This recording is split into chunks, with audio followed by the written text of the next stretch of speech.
I hear the screams in the distance, almost as heart-wrenching as the ones in the old horror movies, when the best part of the show was that scream. You know, the scream that you feel in your chest, the one that makes you look back to make sure the bad guy didn't somehow sneak out of the screen to stand over you, just lingering. You feel his presence watching you intensely. Your anxiety level rises, but you have to make sure no one notices so you don't have to admit your unreasonable fear. Internal battleground. Have you ever smelled rotting flesh? I do on a daily basis. I smell my own flesh rotting away, decaying slowly. It almost hurts. Just imagine that scent of a dead reptile. Now add heat to the smell. Lastly, put in a dozen spoiled eggs covered in milk that's been expired for months. So I look down. I see this flesh changing from regular skin to something flaking away. It looks like burnt up fish food. As it falls off little by little, I see that my organs are now exposed. They're absorbing all of the bacteria in the air that my skin was meant to protect. It's only a matter of time now. I touch my intestines and tug just a little, yet I feel nothing.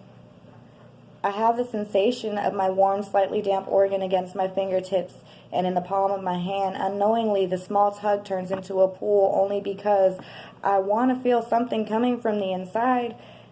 I don't. Internal battleground. I sense the bad guy from the horror movie once more. I turn my head just a little bit to the right to see him right behind me holding an axe. Standing there slightly covered in someone else's blood, he smirks at me. I know the reason, too. He views me as an easy target. I'll admit at this point I do look like one. Flaky flesh flying away with every gust of wind, organs exposed, some hanging out.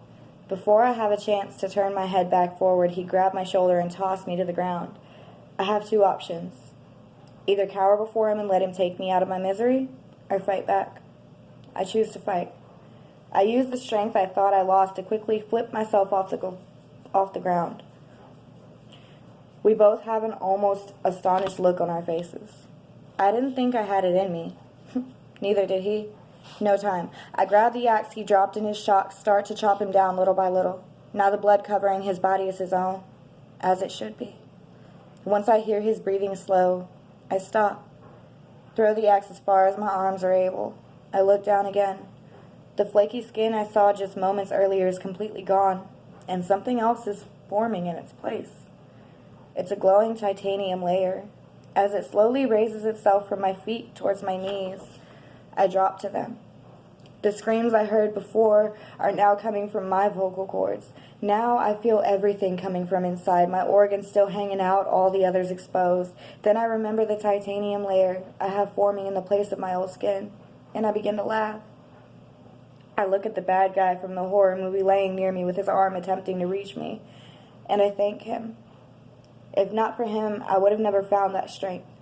Though the circumstances weren't ideal, they were necessary. Internal battleground.